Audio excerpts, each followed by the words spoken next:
esos 144,000, 12,000 de cada una de las tribus de Israel, esos 144,000, en el momento en que todo empiece a manifestarse, ellos van a entender, Dios les va a dar el conocimiento de que todo lo que estaba escrito acerca de Jesús era verdadero. Por ahora, la mayoría de los judíos no creen en Jesús, aunque hay algunos que sí. La mayoría no. Pero en aquel tiempo, cuando ellos crean, esta carta es para ellos. Así que cuando yo te digo, alguien me pregunta, oye, ¿qué quiero empezar a leer la Biblia? ¿Qué puedo empezar a leer? Normalmente yo te digo, Juan, empieza con el Evangelio de Juan. Y ya que terminas Juan, empieza con la primera carta de Juan. Y de ahí ya puedes empezar a otro plan. Pero cuando eres judío, hebreo, la primera carta que tienes que leer es esta. La explicación de cómo la Biblia, desde el Antiguo Testamento, ya nos decía que Jesús es quien es. Dios, el Mesías, el ungido, el cumplimiento de las profecías y además el que guarda nuestro depósito para aquel día. Así que cuando pensamos en la fe, el escritor nos ha venido diciendo desde el capítulo 1, cómo es que Jesús es superior a cualquier otra cosa, a cualquier ritual, incluso de los rituales bíblicos, a cualquier ritual. Jesús es superior a la ley, Jesús es superior a los ángeles, Jesús es superior a los sacerdotes y al sumo sacerdote. Eso es lo que el escritor viene formando una y otra vez en nosotros para darnos ánimo. ¿Cómo es que entendiendo que Jesús es quien es, nos puede dar ánimo? ¿Cómo es que esta carta, te digo, que es para los que estaban padeciendo persecución? Porque precisamente cuando hablamos de fe, es no que creo, sino en quién creo. Ese es el punto. La fe no tiene un motivo de creer, tiene un objetivo de creer. Y el objetivo es Jesús. Para nosotros, creer no solamente es una cuestión de convencernos mentalmente, es creer en aquel que puso todo para que creyéramos. Entonces, si dice aquí, es pues la fe, la certeza. Yo te pregunto, si tú estás realmente convencido, si tienes la certeza de lo que has creído. Y es muy fácil decirlo, ¿verdad? Yo creo que estarías muy mal si dices, no, yo no estoy convencido, no estarías aquí para empezar, ¿verdad? Digo, a menos que hayas venido porque te trajeron, pero si tú eres de los que ya han aceptado a Cristo y tienes tiempo aquí, seguramente estás aquí porque crees estar convencido. Y no quiero desafiarte a si crees o no crees. Quiero que afirmes tu fe, que no sea solo una esperanza, que sea una convicción. Para mí, cuando me preguntan, esa es la principal diferencia entre un cristiano evangélico y un católico. Es cierto que hay muchas diferencias, pero ninguna tan importante como esta: tener la certeza. Si tú le preguntas a cualquiera, incluso a un sacerdote de alta gama, a un obispo, a un arzobispo, al papa mismo seguramente, si tú le preguntas a dónde se va a ir, si al cielo o al infierno, te va a decir algo como: yo espero que al cielo.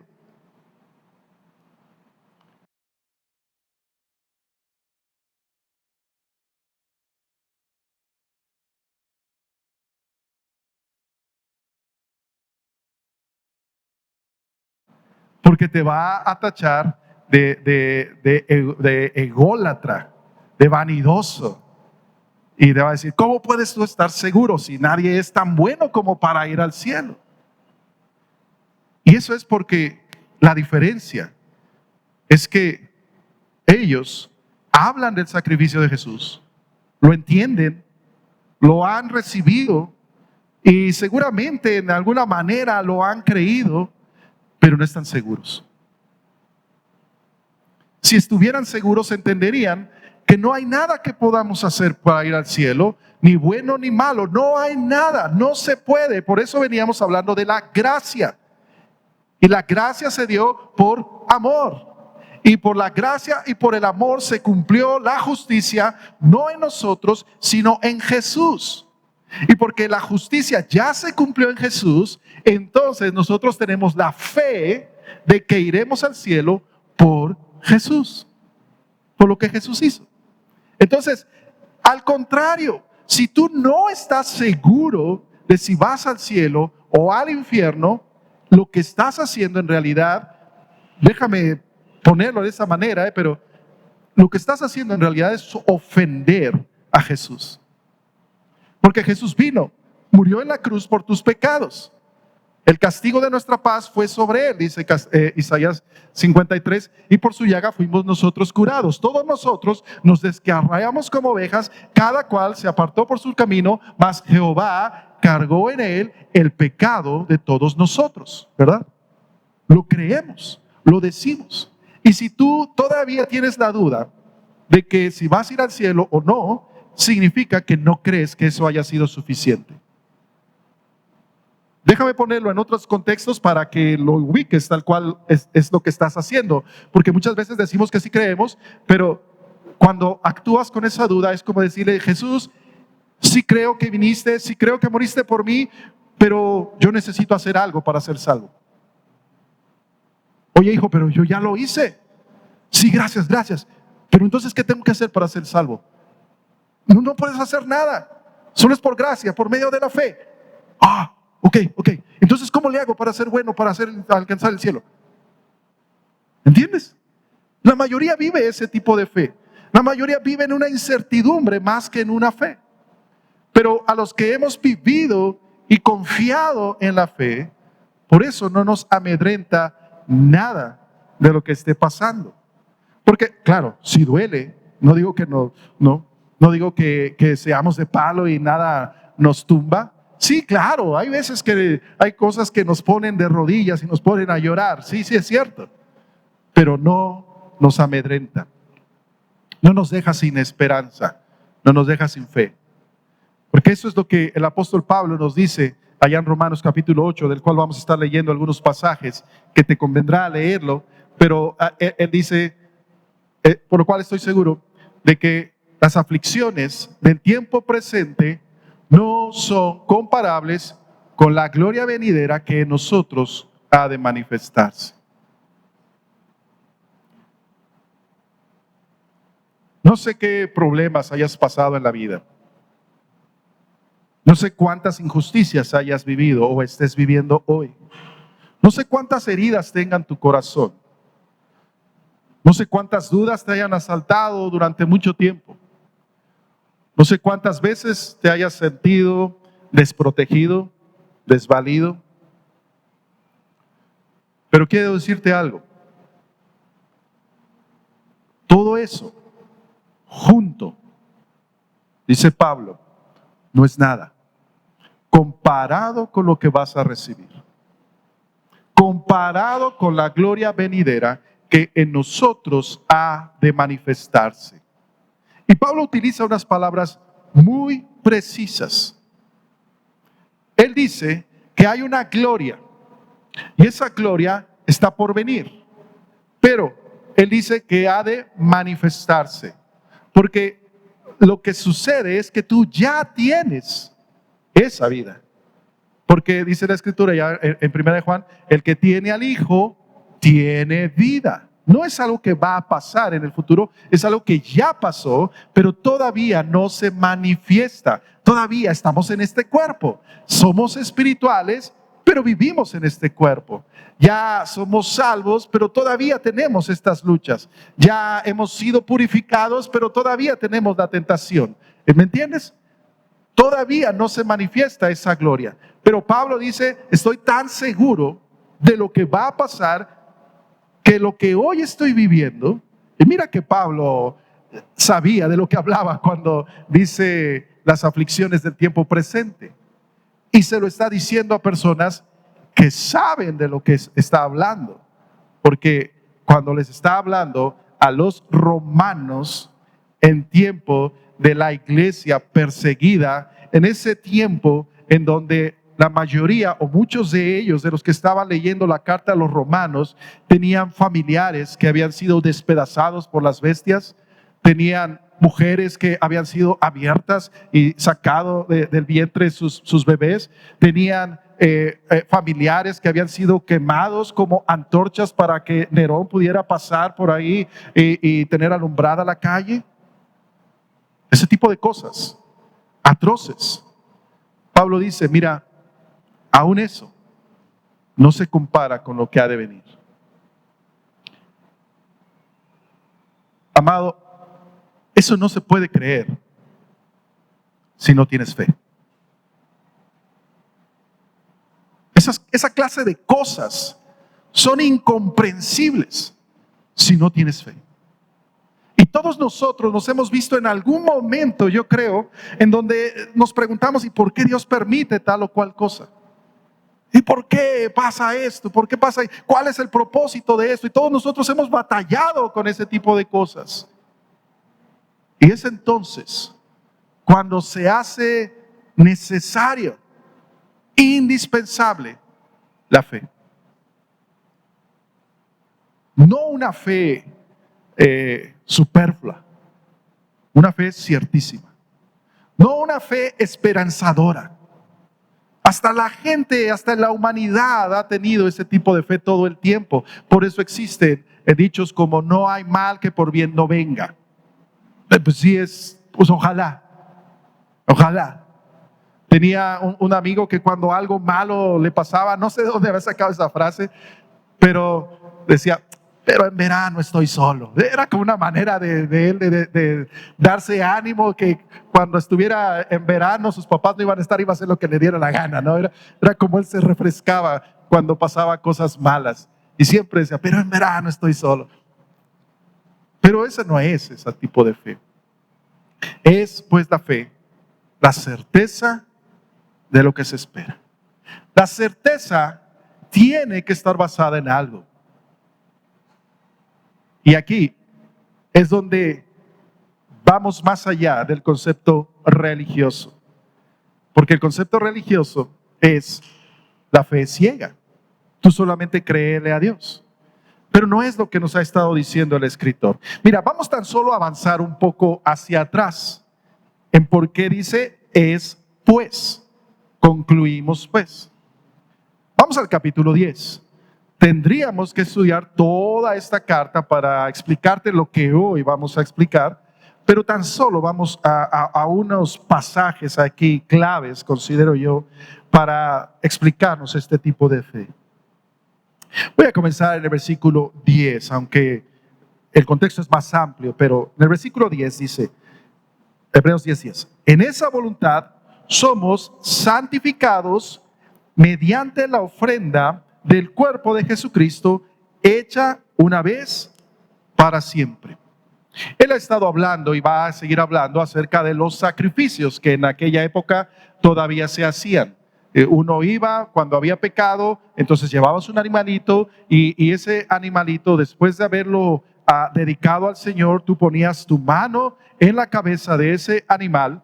Y frecuentemente lo que ya se había hecho costumbre en esa época era que ponías tu frente con ese animalito como una manera de decir, mira, lo que este animal le va a pasar es lo que yo debería vivir.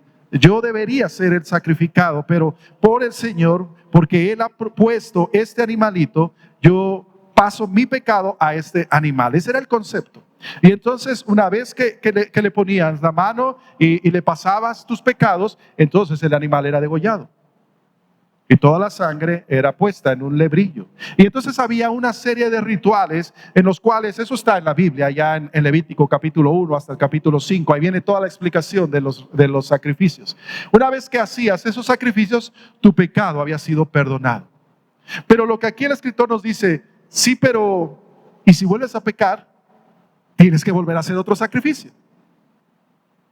Y otro, de tal manera que nosotros en la vida diaria, honestamente, tendríamos que vivir en el templo haciendo sacrificio tras sacrificio, 2, 3, 4, 5, 6 veces al día.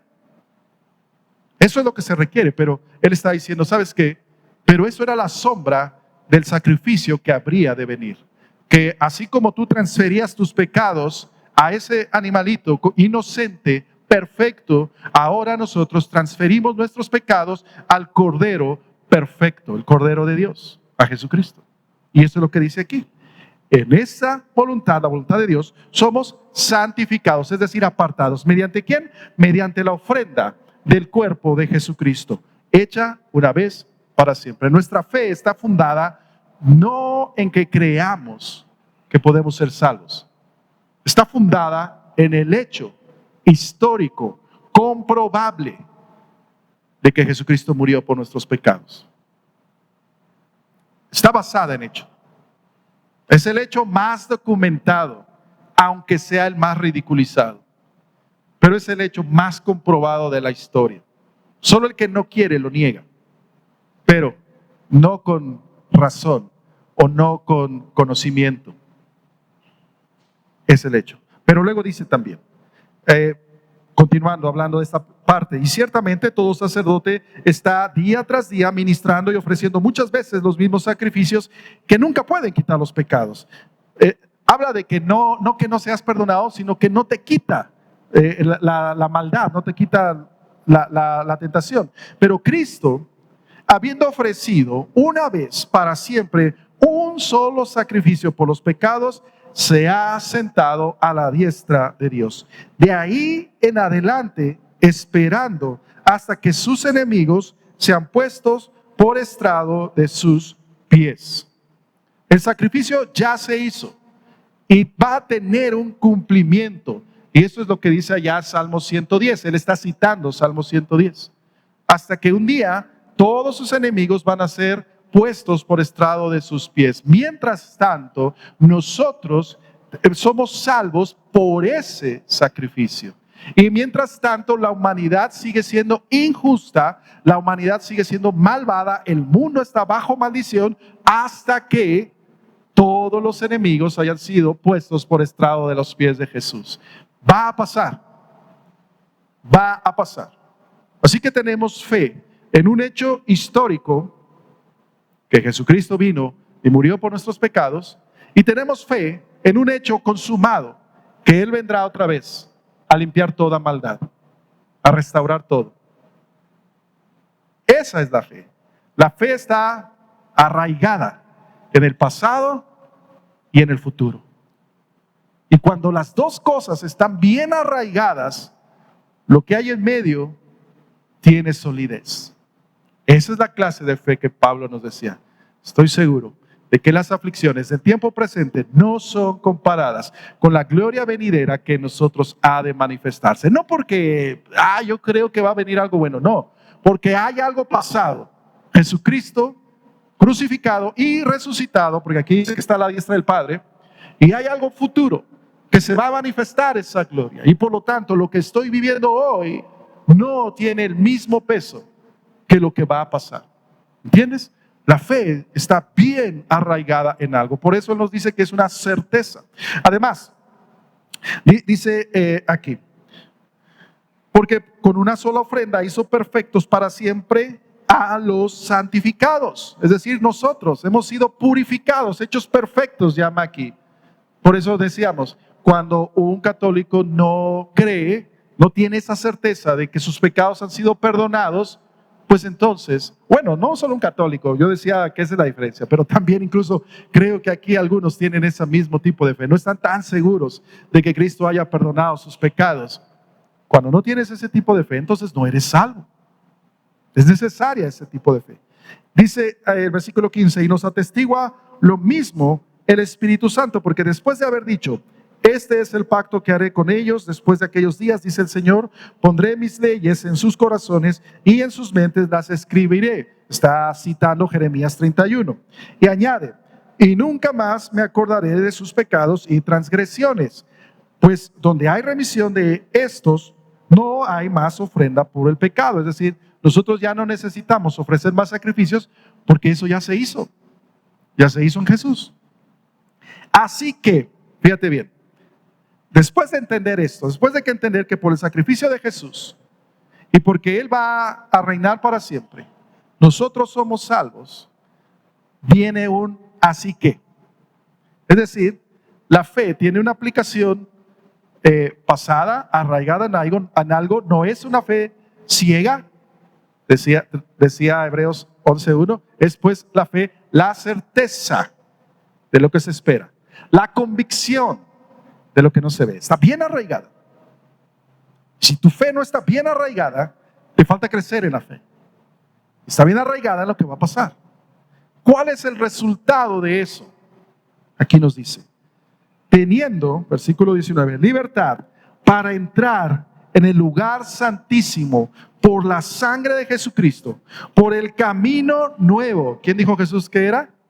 Yo soy el camino y la verdad y la vida. Nadie viene al Padre si no es por mí. Juan 14:6.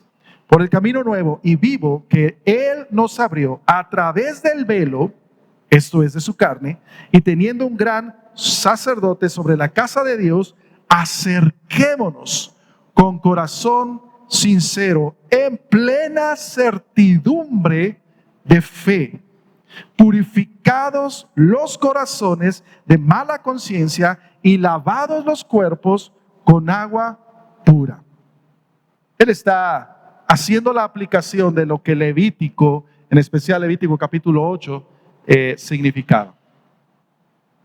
Pero ¿qué es lo que nos dice esto? Mira, hay dos cosas aquí que me gustaría que tuvieras como breviario cultural.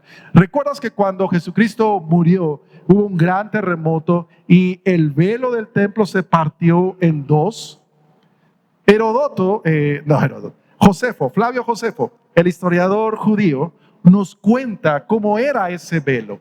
Ese velo era una gran cortina que separaba el lugar santo del lugar santísimo. En el lugar santísimo solamente una vez al año entraba el sumo sacerdote, después de 7 días de una serie de rituales y purificaciones, porque el que entrara al lugar santísimo, si no era digno, caía fulminado en ese momento. Pero si era digno, allí lo que había, en ese lugar, solo había una cosa: el arca del testimonio.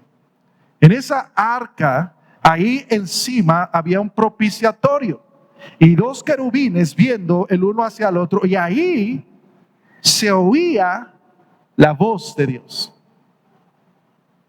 Imagínate el privilegio. Una vez al año el sumo sacerdote podía hacer eso. Si no era digno, él iba a entrar con una indumentaria que abajo tenía una serie de campanitas. Hace un par de años, unos 3-4 años, se encontraron una de esas campanitas. Es increíble, es preciosa, por ahí búscala en internet. Y esas campanitas servían para que la gente, los sacerdotes que estaban ahí afuera en el lugar santo, oyeran que él todavía andaba por ahí vivo.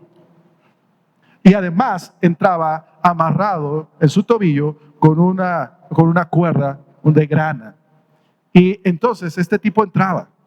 Y ahí podía pasar una media hora, una hora, lo que Dios quisiera que él estuviera ahí. Días. Y si no era digno, iba a caer fulminado. Y entonces afuera, si no se oía movimiento después de un rato, todavía estás ahí. Fulano, todavía estás ahí. Porque nadie podía entrar por él. Había que sacarlo. Así de especial es el lugar santísimo.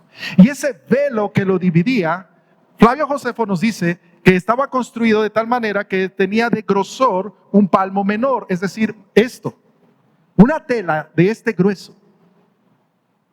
No se rompe con nada. Pero cuando Jesucristo murió, dice que ese velo se rasgó en dos. Y aquí el escritor nos narra qué significa ese velo. Ese velo significaba la separación del hombre con Dios por el pecado. Pero Jesucristo vino a romperlo. ¿Cómo? Al partir su cuerpo. ¿Recuerdas en la cena del Señor? Dice, esto es mi cuerpo que por vosotros es partido. Espero que ahora tengan sentido muchas cosas para ti en la cena del Señor. Porque esto es lo que Él nos dice. Mira, esta es la aplicación. Esto no pasó nada más porque el templo se movió y se rasgó. Pasó con una razón. Para que tú y yo ahora, como Él nos dice, podamos acercarnos no con miedo, no con campanitas por si nos va mal, confiadamente, como si fuéramos puros, como si fuéramos justos, como si fuéramos perfectos, acercarnos al lugar santísimo a oír la voz de Dios. Y solo se hace posible por medio de Jesús. ¿No es maravilloso? A mí me emociona pensar en esto, ¿no? El escritor trata, y tú puedes leerlo, trata de hacernos la figura de cómo es eso para que tú lo entiendas. Porque creo que no somos conscientes de ello muchas veces. La mayoría de las veces cuando tú vienes a la iglesia, no vienes pensando que vas a oír a Dios. Es más, la mayoría de las veces, una vez que has oído la predicación, no sientes que hayas oído a Dios. ¿No es verdad que muchos a veces más bien se enojan porque el pastor les echó pedradas? Y a veces se enojan con la esposa. ¿Qué le dijiste al pastor? Pues nada, ¿qué va a estar diciendo? Tú le dijiste, pero ya sabía lo que... Pero lo que no entiendes es que cada vez, por el sacrificio de Jesús, no por nosotros, por el sacrificio de Jesús, porque Él hizo posible que nos acercáramos a Dios y por su promesa inmerecida y que ni siquiera la habíamos pedido, de que donde están 2 o 3 reunidos en su nombre, ahí está Él en medio de ellos. Eso dijo Él. Por esa promesa y por este cumplimiento, cada vez que venimos aquí está Él, hablándonos a través de este burro que está aquí al frente. Hablo de mí, no de los demás predicadores. Y a veces no tenemos esa certeza, ni nos sentimos tan privilegiados. Y la mayoría de las veces, más bien nos sentimos aburridos. No, es que el pastor le falta punch. Pues sí, yo no soy un gran predicador, no lo soy. Pues ni gran ni más o menos, ¿no? No lo soy. Pero la palabra es viva y es eficaz y es más penetrante que espada de doble filo. A esa deberías de atender. Esa es mi oración casi siempre. Digo, Señor, si se han de olvidar de todo lo que les dije, pues ni modo que se olviden, pero que no se olviden de los pasajes que leímos, porque esa es tu palabra. Y la mayoría del tiempo no venimos con esa fe. Entonces, no somos tan diferentes de muchos, ¿verdad? Sí decimos que tenemos fe, pero no actuamos conforme a esa fe. Porque nuestra fe no es tan ciertísima. Decimos que creemos que Dios está aquí, pero no actuamos como tal. Si estuvieras tan seguro que Dios está aquí, tu comportar sería diferente, tu sentarte sería diferente, tu manera de vestir sería diferente, tu manera de traer tus churros al santuario sería diferente. Todo sería diferente si de verdad estuvieras tan seguro de que Dios está aquí. Y eso lleva a la primera pregunta. ¿Qué es para ti la fe? ¿De verdad crees? ¿De verdad estás convencido? ¿Estás ciertísimo? Eso es la certeza. Después la fe, la certeza de lo que se espera, la convicción de lo que no se ve. Pero aquí nos dice Él, mira, todo se hizo por Jesucristo. Tiene un fundamento. Nosotros no tenemos una fe ciega.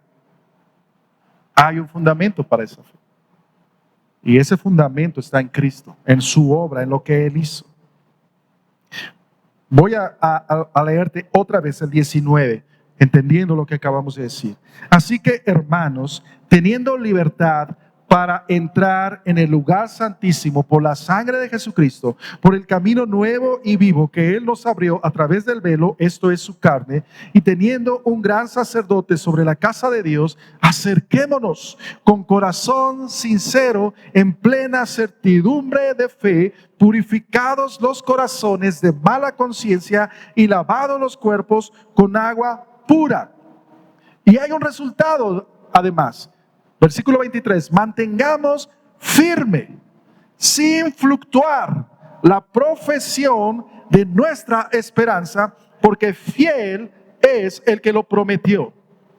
Profesión no en el sentido de estudios. No se refiere a ese tipo de profesión. Se refiere a lo que tú profesas, a lo que tú proclamas, en lo que estás convencido. Dice, manténlo firme.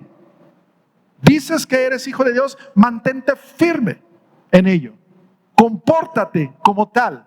Mantente firme en ser un hijo de Dios, aquí y afuera, en lo público y en lo secreto. Mantente firme en eso. Eso es lo que está diciendo. Mantengamos firme, sin fluctuar, nuestra profesión. Ahora, dice que la profesión de nuestra esperanza. Dice, ¿crees en eso? ¿Crees en lo que esperamos? Entonces compórtate como tal. ¿Cuántos de nosotros vivimos confiados en que vamos a ir al cielo? Vivimos confiados en que en la casa de nuestro Padre muchas mansiones hay. Si así no fuera, Jesús ya nos lo hubiera dicho. Eso es lo que Él nos ha dicho, ¿verdad? Voy pues a prepararos lugar para que donde yo esté, vosotros también estéis. Pero vivimos el tiempo presente como si eso no importara. Tenemos un problema en el matrimonio y vivimos como si el mundo se estuviera acabando. Tenemos un problema en el trabajo, nos quedamos sin trabajo y vivimos como si ya no hubiera más esperanza para la humanidad. Dice, ¿por qué no mantienes firme, sin fluctuar en lo que has creído? ¿Por qué no te mantienes bien, firme en esa convicción de que lo que Jesús logró no va a cambiar? Que tú lo vas a obtener porque has creído en Él. Wow. Y dice, porque fiel es el que lo prometió. Esta palabra fiel es el fundamento que da origen a la palabra fe. Nosotros creemos en Él porque Él es fiel. Tenemos fe porque Él es fiel. Por eso te decía que nuestra fe está arraigada en el pasado. Él siempre ha sido fiel. Una y otra vez, los salmos nos recuerdan la grandeza de Dios, lo que Él ha hecho. Y frecuentemente recurren al entender que Dios es el creador de todo para fundamentar nuestra fe. Y si Dios es el creador de todo, el todopoderoso, ¿qué cosa hay actual que estés viviendo que escape al poder de Dios? Nada. Nada. Si de verdad lo crees, nada. Si no lo crees, nada, pero vas a vivir en incertidumbre. Porque nada escapa al poder, a la sabiduría y a la soberanía de Dios. El que tiene fe vive confiado en eso. Y por lo tanto, aún en medio del dolor, puede ser fortalecido. No digo que no sufras. Ojalá. Pero puede ser fortalecido para salir adelante. Tenemos que acercarnos. Dice versículo 4, y considerémonos unos a otros para estimularnos al amor y a las buenas obras. Y aquí viene ese debate que algunos ven entre Santiago y Pablo. Santiago dice que la fe se hace sin obras, que fuimos salvos sin obras. Y Santiago nos dice, sí, pero la fe tiene obras. Muéstrame tu fe sin obras. Yo te voy a mostrar mi fe por mis obras. Y empiezan algunos a decir que son contrarios, pero la verdad es que no es contrario, sino simplemente son dos partes de ver lo mismo. La fe, el que tiene fe, trae como consecuencia obras, algo que hacer. algo bueno, puesto que hemos sido lavados por la sangre del Cordero, puesto que hemos sido purificados por Él, puesto que se nos ha abierto entrada al Padre Celestial, no puedes vivir siendo el mismo. Y entonces las buenas obras se manifiestan por gratitud y con libertad, porque eso es lo que nos dijo: con libertad podemos acercarnos a Dios. No quisiera, pero te puedo decir que eres libre de venir a la casa de Dios o no. Eres libre de alabar a Dios o no. Eres libre de orar o no. Eres libre de leer la Biblia o no. Pero déjame advertirte una cosa: si no lo haces, no estás manifestando una fe. Y por lo tanto, no sé si tengas esa fe. No digo que no, solo Dios lo sabe. Pero si tienes esa fe, no creo que el Espíritu Santo te deje en paz sin que estés haciendo esas cosas. El Espíritu Santo te va a estar ahí moviendo, diciendo, instruyendo, impulsando y a veces regañando para que hagas las cosas bien. Y dice aquí: alentémonos los unos a los otros. La vida cristiana no es una serie de requisitos. La vida cristiana no es tan difícil, hermanos. La mayoría piensa eso, ¿no? No, es que eso de vivir bien para Dios, no. No, pues es imposible. No, es que luego ahí en esa iglesia, no. Pero Jesucristo dijo otra cosa, ¿no? Probad mi yugo, que es fácil y ligera mi carga. ¿Por qué no nos parece ligero ser hijos de Dios? Porque no estamos haciéndolo en fe. Estamos haciéndolo en rituales. Estamos haciéndolo en creencia, no en fe. Pero el que tiene la fe no puede más que querer estar todo el tiempo delante del Señor. Imagínate, una vez al año, solo un tipo podía entrar. Y todos ahí diciéndole: oye, recuérdale que llueva, por favor, hace tiempo que no llueve. Él llevaba las peticiones del pueblo hacia allá y llevaba la palabra de Dios hacia el pueblo. Ese era su ejercicio, ahí está. Pero ahora tú y yo podemos entrar y tenemos la entrada. Yo quisiera estar ahí todo el tiempo. Quisiera vivir ahí como Samuel, aquel pequeño, ahí estaba, ahí se dormía, ni debía estar ahí, pero ahí Dios lo dejaba entrar. Yo quisiera estar todo el tiempo en la casa del Señor. Y eso es lo que cantábamos: mejor es un día en la casa de Dios que 1000 años lejos de Él. Pero parece que para la mayoría no es así, ¿verdad? Pero el que ha conocido a Jesús y el que ha tenido fe, quisiera estar todo el tiempo juntos. Y por eso también, como el salmista decía: yo me alegré con los que me decían, a la casa de Jehová iremos. Hace tiempo meditábamos en ese pasaje en los miércoles y cómo es el canto que ellos entonaban cuando iban en caravana hacia Jerusalén, caminando durante días, algunos durante semanas o meses, porque venían de otras tierras lejanas. Y entonces en el camino ellos empezaban a cantar a esto: yo me alegré con los que me decían, a la casa de Jehová iremos. Empezaban a cantarlo lento y cada vez más, hasta que esto se llegaba a una algarabía. Y entonces iban entrando a Jerusalén y se iba sintiendo la presencia del incienso, de la carne asada al fuego, y se iba escuchando la alabanza, la adoración que estaba continuamente allí. Entonces la gente se iba motivando y entrando, y por eso el Salmo 100 dice: entrad por sus puertas con acción de gracias, por sus atrios con alabanza, alabadle, bendecid su nombre. Y eso es lo que sucede cada vez que uno viene aquí. Por eso es primero la alabanza, porque llegamos con esa sensación de querer adorar a aquel que nos hizo salvos, no que nos va a hacer por algo que hagamos, no porque a ver si cantándole más fuerte o más bonito, a ver si danzando más o danzando menos, a ver si siendo más solemnes o siendo más relajados. Nada de eso es diferente, porque ya Cristo ya lo hizo. Y esa es nuestra fe. Él hizo posible que pudiéramos estar. Entonces debemos alentarnos unos a otros. Hermano, ¿por qué no vienes? Hermano, ¿por qué no estás aquí entre nosotros? ¿Por qué no vienes temprano? ¿Por qué te pierdes la alabanza? Alguien me propuso hace muchos años, oye, ¿por qué no cambiamos? ¿Por qué no hacemos primero la predicación y luego la alabanza? Al fin que todo el mundo llega a la predicación y pues la alabanza es como el relleno, ¿no?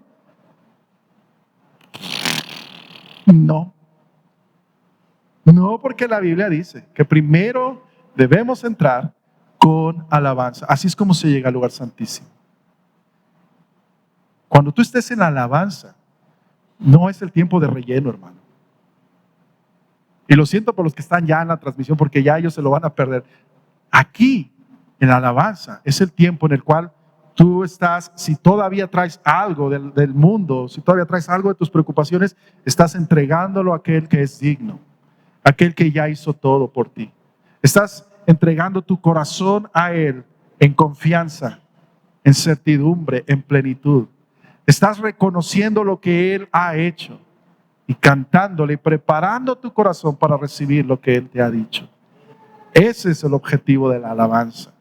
La alabanza no es una serie de cantos nada más, no es un concierto, ¿qué tal cantan? Y por eso mucha gente viene, pero es que siempre cantan los mismos, pues es que aquí fulano desafina. Ellos solo están para dirigirte a ti, para guiarnos a nosotros, congregación. Nosotros somos los que estamos dando la alabanza a nuestro Rey, recibiendo y esperando abrir el corazón para que Él hable directamente a tu corazón. Y por eso dice aquel escritor, teniendo esa fe, esa certeza, animémonos. Fíjate lo que dice después, versículo 25. No dejando de congregarnos como algunos tienen por costumbre. ¿Cuánta gente hay hoy que no está aquí? Que tú sabes. Normalmente ya sabes quién se sienta dónde, ¿verdad? Como que tenemos esa costumbre, nos venimos y nos sentamos donde mismo. Es más, no sé si te has dado cuenta, pero pues uno que está acá arriba se da cuenta de todo, ¿no? Hace tiempo teníamos las sillas acomodadas de otra manera, ¿verdad? Y entonces cuando hicimos el cambio, algunos todavía ponían las sillas más para sentarse como se acostumbraba normalmente, ¿no? O sea, ya tenemos así. ¿Por qué? Porque no estamos pensando en qué venimos con la fe, que venimos, solamente venimos a la costumbre. Pero dice, no te dejes de congregar. La vida de fe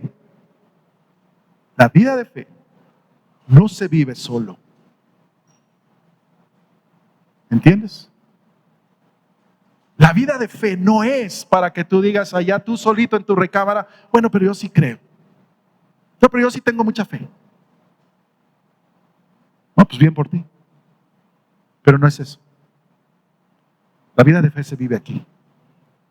Porque cuando tenemos fe y nos animamos, nos exhortamos unos a otros, yo creo que muchos de ustedes lo han experimentado.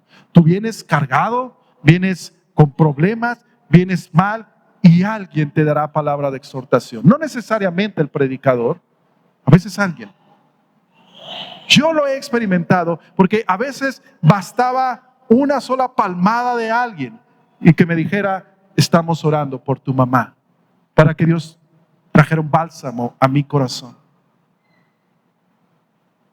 Es aquí en la unidad de los hermanos donde hay bendición, dice el Salmo 133, mirad cuán bueno y cuán delicioso es habitar los hermanos juntos en armonía. Y al final, después de explicarnos cómo es, dice, porque allí envía Jehová bendición y vida eterna. Por tanto, el que tiene fe, el que dice que tiene fe, vive en el templo todo el tiempo que hay actividad. Ese es el resumen de lo que estoy diciendo. El que de verdad tiene fe no puede esperar a que llegue el culto. Aquí quisiera estar todo el tiempo. ¿Recuerdas que en el libro de Hechos, capítulo 12, nos dice que ellos se reunían todos los días? Todos los días. Conozco hermanos que les parece mucho venir en la tarde. Más el miércoles. Porque, ay no, qué cansado, al día siguiente tengo que trabajar. Yo también, hermano. Pero el que tiene fe busca cualquier oportunidad de estar donde están los demás hermanos. Fíjate bien, otra vez. No dejando de congregarnos como algunos tienen por costumbre, sino exhortándonos, es decir, echándonos porras. Y tanto más cuando veis que aquel día se acerca. Hermanos, Cristo viene pronto. Amén, solo un amén, ¿verdad? No sé si los demás están pasmados por lo que les estoy diciendo o no viven en esa certeza. O no estaban poniendo atención, no lo sé.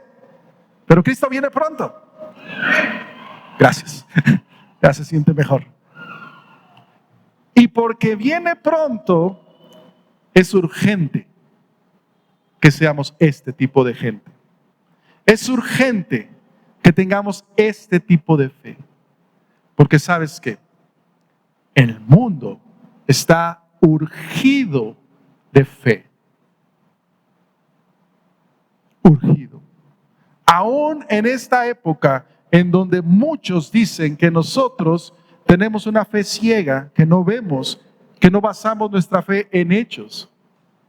Ellos basan su fe en los hechos que ellos consideran que son hechos. A nadie le consta. ¿Te has fijado en eso? Algunos dicen, no, pero es que ahí está la evidencia de la evolución. ¿Te consta que está bien interpretado? ¿Te consta que se han estudiado todas las posibilidades? ¿Te consta que no se podría explicar de otra manera? ¿Te consta porque estuviste ahí? Entonces no es más que otro tipo de fe. Pero nosotros creemos en el que sí estuvo ahí. En el principio creó Dios los cielos y la tierra. Y la evidencia que nos ha dejado y la evidencia que vemos hoy es consistente, más consistente con lo que dice la Biblia que con lo que dice la ciencia tradicional. Mucho más consistente, por cierto. De eso me encantaría hablarte, pero hoy no es el tema. Así que este es ese tipo de fe por la cual al final nos dice, así que es por lo tanto, o es pues la fe, la certeza de lo que se espera, la convicción de lo que no se ve. Y lo que va a decirnos es cómo alguien con fe puede vivir la vida. Fíjate bien, es pues, voy a leer Hebreos 11, con el que comenzamos. Es pues la fe, la certeza de lo que se espera, la convicción de lo que no se ve, porque por ella alcanzaron buen testimonio los antiguos. Lo que él nos va a decir es que ese mismo tipo de fe tuvieron aquellos grandes hombres y mujeres de la fe del Antiguo Testamento que hicieron grandes cosas. Y nos va a decir, por la fe entendimos haber sido constituido el universo por la palabra de Dios, de modo que lo que se ve fue hecho de lo que no se veía. Por la fe, Abel ofreció a Dios más excelente sacrificio que Caín. Luego va a continuar hablándonos de Enoc. Y luego va a continuar hablándonos de Noé, de Abraham, de Moisés, de Sara.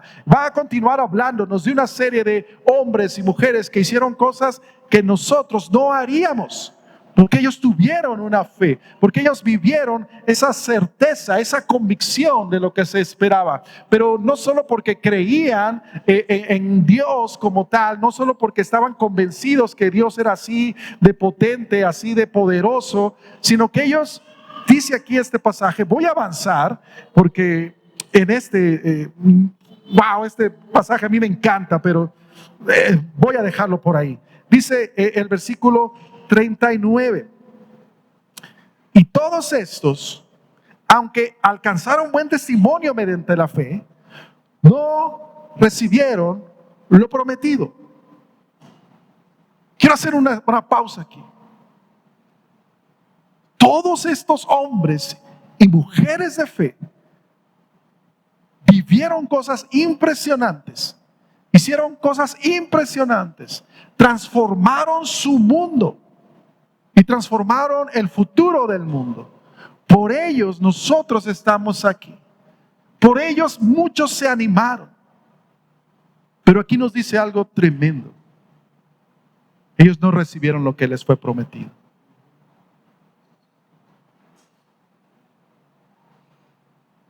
Abraham, el padre de la fe. ¿Cuál era la promesa? Sal, cuenta las estrellas si puedes contarlas. Así será tu descendencia. Y cuando Abraham murió, solo tenía un hijo de esa promesa. Tenía otro por ahí. Bueno, tuvo otros. Pero de la promesa solo tuvo uno. Y ese hijo tenía 2 pelados que se andaban matando entre ellos. ¿Falló Dios? No. Abraham sabía que había algo más. La segunda promesa, que es parte de la misma, de la primera, Dios le dijo a Abraham: en ti serán benditas todas las familias de la tierra. A veces no entendemos qué significa eso. Pero ya para traducirlo y spoilearte toda la historia, Dios le estaba diciendo a Abraham: de ti, de tu descendencia, saldrá el Salvador del mundo. Esa es la promesa. Y esa no se vio cumplida sino hasta más de 1000 años después. Pero Abraham lo creyó. Esa es tener la certeza de lo que se espera. La convicción de lo que no se ve. ¿Te fijas cómo la fe es muy práctica para el día de hoy? Pero no solo para el día de hoy, para el futuro. Porque quiero que entiendas que esta fe no solo es para que tú puedas pasar los tragos amargos. Es para eso, pero es mucho más que para eso. Quiero poner en ti algo más. Quiero que hoy tu fe se arraigue en algo más. Primero, cimentada, arraigada en el hecho consumado de que Dios ha hecho el cielo, las estrellas, la tierra, y Cristo murió por tus pecados. Y arraigado en el hecho de que Él vendrá otra vez y va a restituir todas las cosas como eran. Y que nosotros estamos en el medio de esa historia, arraigados en eso, cimentados en eso. No solo puedas vivir tu vida bien o mejor, no solo puedas hoy pasar el trago amargo que estés pasando, sino que, dice aquí, otra vez, versículo 39, y todos estos, aunque alcanzaron buen testimonio mediante la fe, no recibieron lo prometido, proveyendo Dios alguna cosa mejor para nosotros, para que no fuesen ellos perfeccionados aparte de nosotros. Ellos entendían, nos dice aquí atrás, ellos entendían que lo que ellos estaban viviendo no solo era para su tiempo, era para el tiempo futuro. Y hay algo que yo trato de que entiendas. Te voy a decir la agenda de Dios, el calendario de Dios. Según lo que entendemos, según lo que creemos, si Dios viene hoy por su iglesia, si ahorita en un abrir y cerrar de ojos somos restaurados y glorificados, amén, que pase. A esta tierra todavía le van a faltar 1007 años. Porque en ese momento empezarían estos 7 años que conocemos como tribulación, el tiempo para el cual está escrito este libro. Terminados esos 7 años, Cristo va a venir a poner su pie allá en Jerusalén y ahí va a establecer su reino primero durante 1000 años, aquí en esta tierra. Una vez cumplidos esos 1000 años, Él va a poner a todos sus enemigos por estrado de sus pies. Y el último enemigo que será vencido será la muerte. Y ya no habrá más muerte, ya no habrá más condenación. Tú puedes leerlo allá en Apocalipsis capítulo 21, lo que va a pasar. Así que 1007 años todavía le queda a esta tierra. Y la pregunta es, si tú estás viviendo para que dentro de 1007 años alguien pueda contarte a ti como entre estos que están aquí. Es más, te la voy a dejar más barata porque para nosotros es muy difícil imaginarnos 1007 años. Te la voy a dejar más barata. Si Cristo viene hoy por nosotros, por la iglesia, nos vamos en un abrir y cerrar de ojos. ¿Y qué tal tus seres amados que no han creído en Cristo?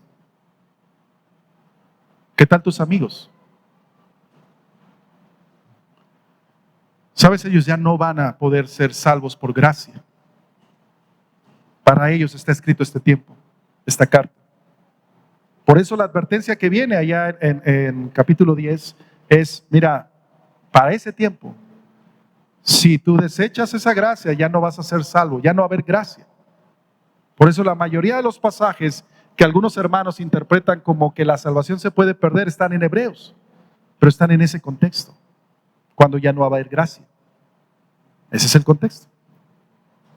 ¿Qué va a pasar con aquellos a los cuales tú les sembraste la semilla y te mandaron por un tubo? El día que tú desaparezcas, que millones desaparezcamos, quiera Dios, y eso es vivir por fe, hermano, quiera Dios que lo que hayamos sembrado aquí quede tan grabado en sus corazones para que ellos digan, sí era cierto, tenía razón, ¿y ahora qué hago? Y encontrarán salvación si son fieles hasta la muerte. Pero eso dependerá de ti. Dependerá que tú hayas vivido con fe. ¿Qué hay de tus hijos? ¿Qué hay de tus nietos? Dentro de 1007 años quedan. ¿Qué hay de lo que sigue después de ti? ¿Sabes? Por eso es que los que hablaban de fe no estaban tan enfocados en lo presente, en sus problemas, en sus aflicciones, en sus pérdidas, en sus ganancias. No estaban tan enfocados en eso. Estaban enfocados en el futuro lejano, cuando Cristo venga otra vez. Y para mí, hermano, al menos para mí, yo espero que para ti, eso es lo que siempre me ha dado fuerza para seguir adelante. Eso es lo que me hace levantarme cuando me siento mal. Eso es lo que me ha ayudado a estar firme aún habiendo sufrido muchas cosas. Eso es lo que me hace estar seguro, junto con Pablo, de que a los que amamos a Dios todas las cosas nos ayudan a bien. Eso es lo que me hace creer que Dios todavía tendrá misericordia de nosotros.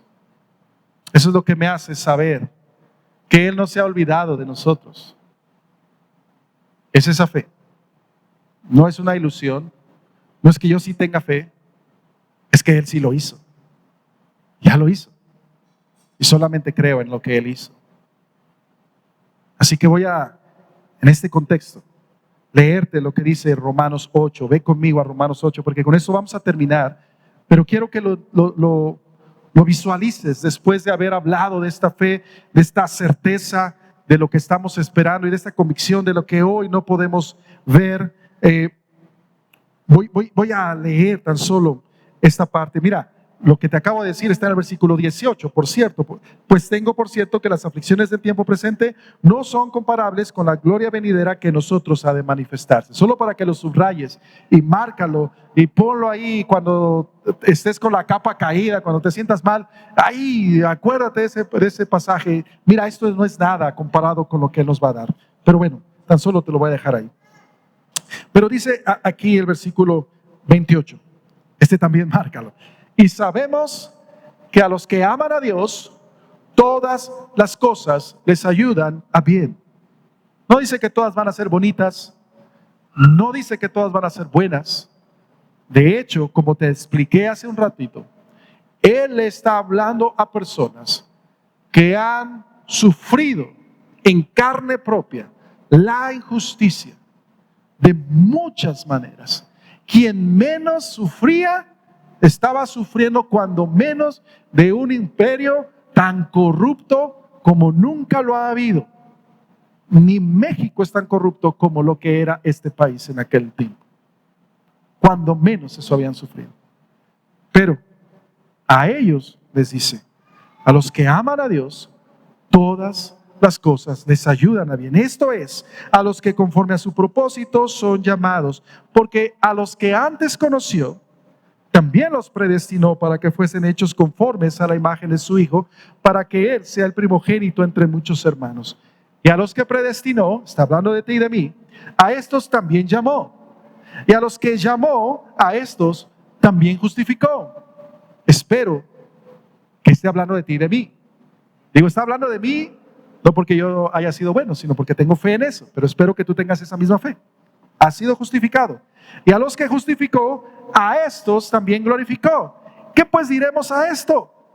Si Dios es por nosotros, ¿quién contra nosotros? El que no escatimó ni a su propio Hijo, sino que lo entregó por todos nosotros, ¿cómo no nos dará también con Él todas las cosas? ¿Quién acusará a los escogidos de Dios? Dios es el que justifica. ¿Quién es el que condenará? Cristo es el que murió, más aún el que también resucitó, el que además está a la diestra de Dios, el que también intercede por nosotros. ¿Quién nos separará del amor de Dios, de Cristo? ¿Tribulación? ¿O angustia? ¿O persecución? ¿O hambre? ¿O desnudez? ¿O peligro? ¿O espada? Antes, como está escrito, por causa de ti somos muertos todo el tiempo, somos contados como ovejas de matadero. Antes, en todas estas cosas, somos más que vencedores por medio de aquel que nos amó. Por lo cual, estoy seguro, y aquí viene este asunto de la fe, estoy seguro de que ni la muerte, ni la vida, ni ángeles, ni principados, ni potestades, ni lo presente, ni lo porvenir, ni lo alto, ni lo profundo, ni ninguna otra cosa creada nos podrá separar del amor de Dios que es en Cristo Jesús, Señor nuestro. Amén. Por eso, hermano, por eso yo creo, que estoy seguro, porque sé que sé. Y la pregunta es, ¿tú estás seguro? ¿Por qué no entonces? No dedicamos este tiempo solamente para agradecer a nuestro Dios por lo que Él ya hizo. No hay nada de lo que está pasando en este día que Él no haya resuelto ya en la cruz de Jesús. No hay nada de lo que está pasando en este día que Él no vaya a justificar, a limpiar en aquel día. No hay nada de lo que Él ha dicho que nos va a dar que no se vaya a cumplir en aquel día. ¿Por qué no le damos gracias a Dios? Dale gracias a Dios. Y hoy quisiera pedirte con todo mi corazón, animarte, en especial si estás pasando por alguna aflicción, no sabes por qué, y quisiera decirte que sé por qué, pero no, solo Dios sabe. Puedo ver algunas cosas e imaginar algunas otras, pero solo hay un Dios por encima de todos. Quisiera animarte a que tengas fe. Y si te falta algo de fe, tómate de la mía. Yo tengo fe. Yo sé que sé. Creo que estoy seguro que Cristo murió por nuestros pecados sin que lo mereciéramos, por gracia, porque nos amó, para justificarnos, para que un día estemos en el cielo con Él. Tómate de esa fe. Permíteme acompañarte en esa fe, para que oremos a aquel que sí puede todas las cosas. Pero Jesucristo se entregó a sí mismo por nosotros como ofrenda. Hoy quiero pedirte que demos una ofrenda diferente a Dios.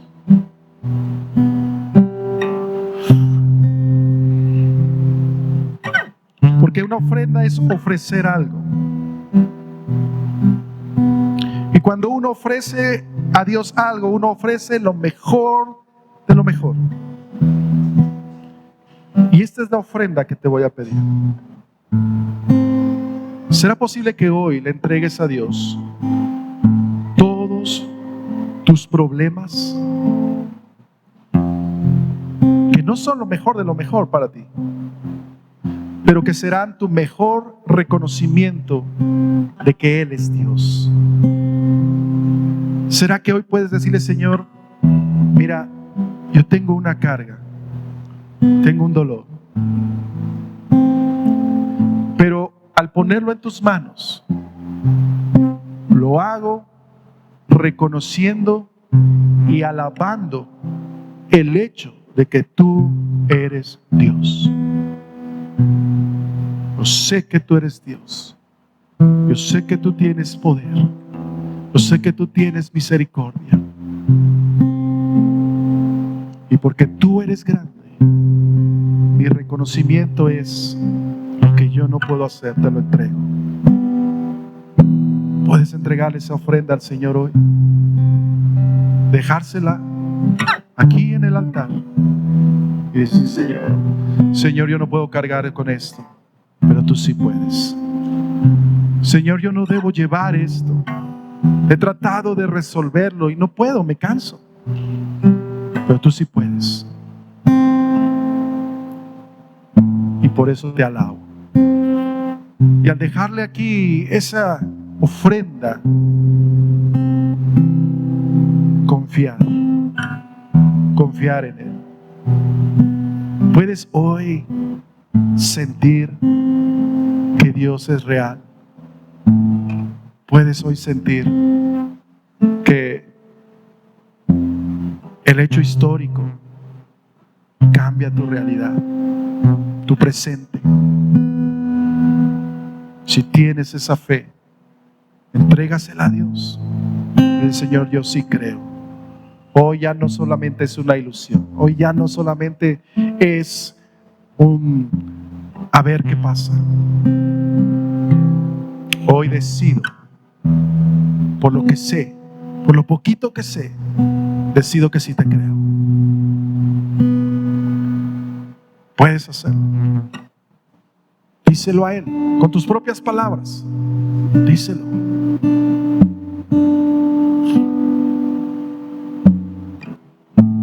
Y permíteme orar por todos nosotros en este mismo sentir. Padre, ¿qué podríamos decir que nos falta? Al acercarnos a ti, al trono de tu gracia, acercarnos a ti, al lugar santísimo, lo hacemos porque creemos que Jesucristo lo hizo posible. Y por eso nos acercamos confiados en Él. Y por eso hoy te venimos a entregar lo que hay en nuestro corazón, lo mejor de lo mejor, las cosas buenas, los pensamientos más sublimes, te los entregamos. Pero también aquellas cosas que hay en nosotros que nos duelen, aquellas cosas que no entendemos,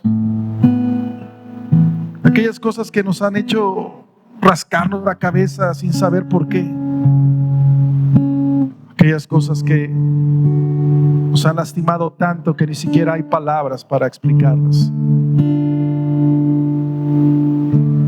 Hoy,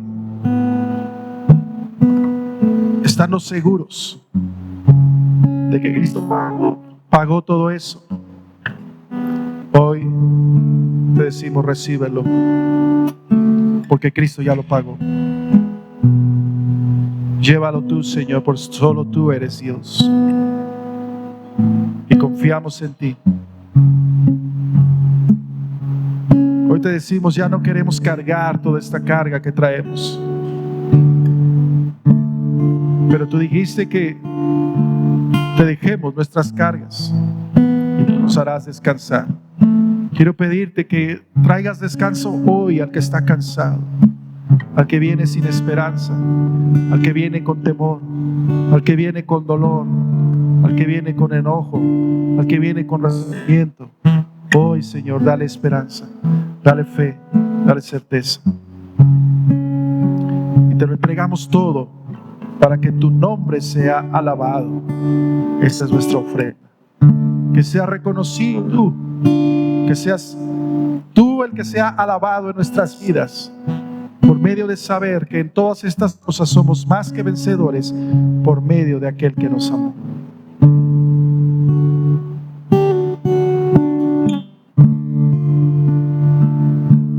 Hoy decidimos tener esa fe. Afianza esa fe en nosotros. Síguele entregando estas peticiones tú en tu corazón. Sigue hablando tú con Dios, porque este es el momento en el cual Dios está aquí para ti, para hablarte a ti en lo personal. Pero quiero decirte que si no lo has hecho antes, si no habías tenido este tipo de fe, ¿qué esperas para decirle al Señor: Señor, sí creo? Ya no esperes más. Ya ha pasado mucho tiempo, ya no esperes más. Este es el día en el que Él está tocando la puerta de tu corazón, esperando, sí, pacientemente, pero no para siempre, que tú le abras. Dile: Señor, hoy quito mis dudas. No las entiendo todas las cosas, pero hoy quito mis dudas y te entrego mi corazón. Y si tú quieres, caminemos juntos este camino, conociendo la fe en la cual estamos basados, despejando las dudas que sí salen, pero no camines solo. Dios no te diseñó para eso. Y si tú hoy quieres decirle: Señor, entrego mi corazón, te voy a pedir que te pongas de pie para manifestárselo a Él, pero también para que oremos por ti. Habrá alguien hoy que diga: Señor, yo te entrego mi corazón, porque quiero, porque sé. Dios te bendiga. Habrá alguien más. Este es el día de declarar esta fe. Dios te bendiga. Gloria a Dios. Dios te bendiga. Gloria a Dios. Dios te bendiga. Gloria a Dios. Gloria a Dios. Dios te bendiga. Dios te bendiga. Hoy estamos declarándole al Señor, para gloria de Él: sí creo, sí creo. En esta fe estoy poniendo mi vida, mi futuro. No solo el futuro de estos días, el futuro eterno. Gloria a Dios. Gloria a Dios. Gloria a Dios. ¿Por qué no nos ponemos todos nosotros en las manos del Señor? ¿Por qué no oramos unos por otros? ¿Y por qué no, al saber que Dios nos ha puesto juntos, por qué no de aquí en adelante hacemos un compromiso? Puesto que hemos dicho todos que tenemos esta fe, ¿por qué no nos alentamos unos a otros a caminar en esta fe? ¿Te parece? Preocupémonos unos por otros, alentémonos unos a otros, ayudémonos unos a otros, oremos unos por otros. Y déjate querer. Así que vamos a orar. Padre, los que hoy estamos aquí y hemos llegado a esta conclusión, yo creo en el nombre de Jesucristo, en su sacrificio. Nuestro nombre por fe está escrito en el libro de la vida. Lo creo. Hoy lo declaro ante el mundo. No me avergüenzo de aquel que dio su vida por mí. Hoy dejo a un lado mis dudas. Hoy entrego mi corazón. Entrego mi razón. Pero también hoy comienzo a conocer cada día más la fe en la cual estoy poniendo mi decisión hoy. Ayúdanos, Señor, a que unos y otros nos alentemos, tanto más cuanto vemos que aquel día se acerca. Ayúdanos, Padre, a que vivamos esa fe de tal manera que la gente que no te conoce pueda ver la diferencia de los que creemos y los que no. Hoy te decimos, Señor, tú eres nuestro Dios y a ti te alabamos, pero queremos que el mundo te conozca por medio de nosotros. Úsanos y que a ti sea toda honra, toda gloria y toda alabanza por los siglos de los siglos. Amén. ¿Por qué no le damos a aquel que es el Rey de Reyes y el Señor de los Señores una alabanza por medio de nuestras palmas? Y que Dios te bendiga.